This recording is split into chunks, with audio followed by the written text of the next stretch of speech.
तो ये आपको बताते चलें कि जो इलेक्शन कमीशन है उसने अभी तक 10 नेशनल असेंबली की सीट्स और 16 प्रोविंशियल असेंबली की सीट्स के जो रिज़ल्ट्स हैं उनको विद होल्ड किया है। उसमें 10 जो नेशनल असेंबली की सीट्स हैं, एक है NA-15 जिसको कि मियां नवाज शरीफ साहब के कंप्लेंट पे उन्होंने विद होल्ड किया। ये मानसेरा है जिसमें इनिशियली जो अनाउंस था रिज़ल्ट उसमें नवाज शरीफ साहब हारे थे।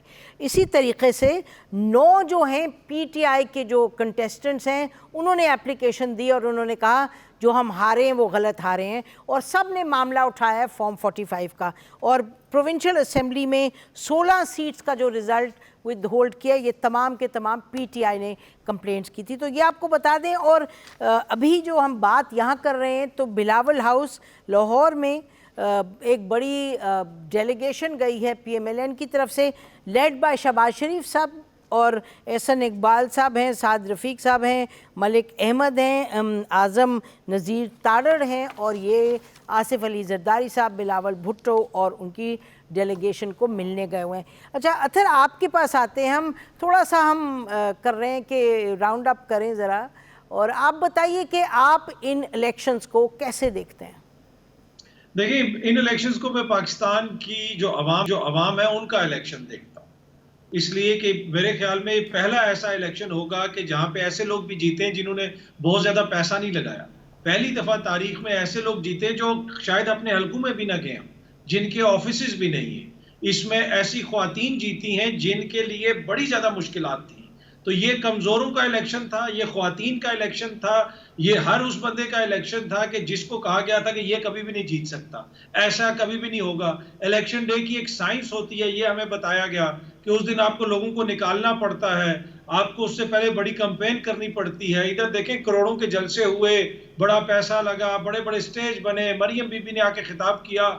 दूसरी तरफ हम देख रहे हैं कि वो एक बाजार के अंदर जरताज गुल साहबा अकेली कुर्सी पे बैठी हुई हैं। तो ये सारा एक मिक्सचर है। मेरे ख्याल में पाकिस्तान की जमहूरियत के लिए ये बड़ा बेहतरीन इलेक्शन है। वो मैं इस सेंस में कह रहा हूँ कि पाकिस्तान की आवाम ने बाहर निकल के जमहूरी अपना जो राइट है उसका इस्तेमाल किया और उम्मीद की है कि हम अपने वोट के जरिए तब्दीली लाएंगे। तो इसको एज ए पॉजिटिव हमें देखना चाहिए। तो ये जावेद इकबाल साहब जो काफ़ी लंबा उन्होंने एक अफसुर्दा यानी कि सीन खींचा, उन्होंने कहा ये तो बकर मंडी है और ये देखें और काउंटिंग पे क्या हो रहा है, तो उस पर आप क्या फरमाएंगे? देखिए, वो जो उन्होंने कहा वो बिल्कुल हकायक है। मैं दूसरी साइड दिखा रहा था, वो तो उन्होंने बिल्कुल बजा फरमाया। आप इस इलेक्शन की क्रेडिबिलिटी को देख लें कि आलमी दुनिया इसको किस तरीके से देख रही है। आप ये कहते हैं कि जी सुप्रीम कोर्ट ने वो बल्ले का निशान वापस ले लिया। गुज़िश्ता रोज जो डेविड कैमरन की स्टेटमेंट आई बरतानिया के वजीर खारजा की, उसमें बाकायदा तौर पर इस चीज का जिक्र है कि लीगल प्रोसेसेस को यूज करके जाने माने इंतखाबी निशान वापस लिए गए, लीडरशिप को इलेक्शन से बाहर रखा गया। तो वो तो क्रेडिबिलिटी तो इसकी बहुत ज्यादा मुतासिर है इस इलेक्शन की। पर मैं ये कह रहा हूं कि उन सारी चीजों के बावजूद फिर भी जो अंडरडॉग थे उन्होंने ये इलेक्शन जीता।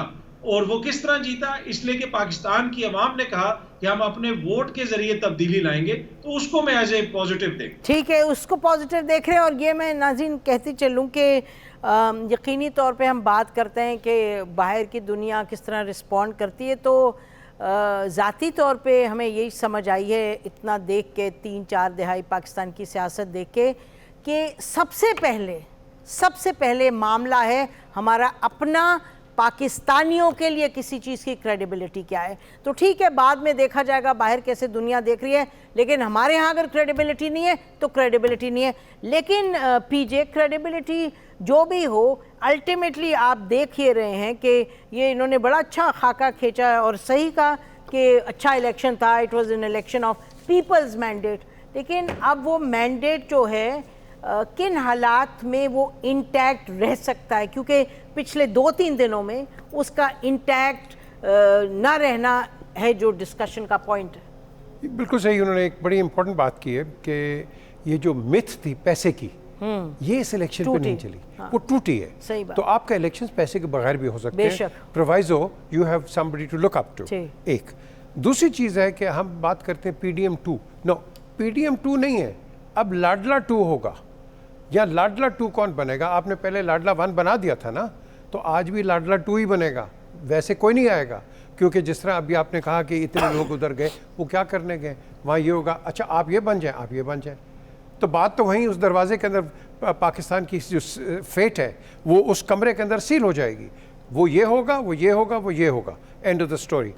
द क्वेश्चन आप लाडला 2 कह रहे हैं जी। मैं आपको बताऊं कि मुझे लगता है कि अब लाडलों का टाइम खत्म हो गया है, अब टाइट करके जिसको लाया जा रहा है वो लाया जाएगा। सर आप देख लें, अगर मियां नवाज शरीफ साहब को कह रहे थे पूरे 3 महीने हम सब ने क्या कहा, लाडला लाडला, तो हाल तो देखें लाडले। आप एक चीज याद रख लें, लिख लें, नवाज शरीफ किसी का लाडला नहीं बन सकता। मैंने तो आपसे यही तो कहा। हाँ, ये नहीं बनेगा। तो फिर आप कह रहे हैं नवाज शरीफ साहब नहीं लाडला होंगे, इमरान खान लाडला नहीं हुए, फिर आप कह रहे हैं पीपल्स पार्टी लाडला होगी। ये किसी न किसी को तो बनाएंगे, किसी न किसी को।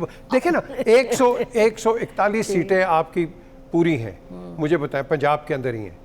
उसके बाद 61 आपकी हैं सिंध के अंदर, 45 हैं आपकी केपी के अंदर, ठीक है। बाकी आप रेलो के 2, 3, 4 सीटें ये वो, दे डोंट मीन 16 आपकी बलूचिस्तान की। आपने कहीं ना कहीं से तो अपने वो कट्टे करने हैं ना।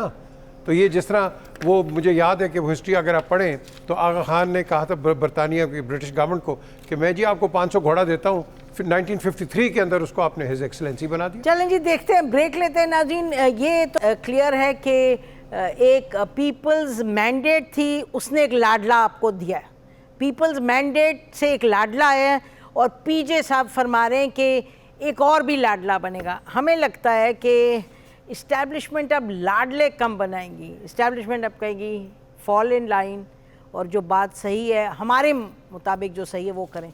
देखते हैं, ब्रेक के बाद आते हैं। Stay with us.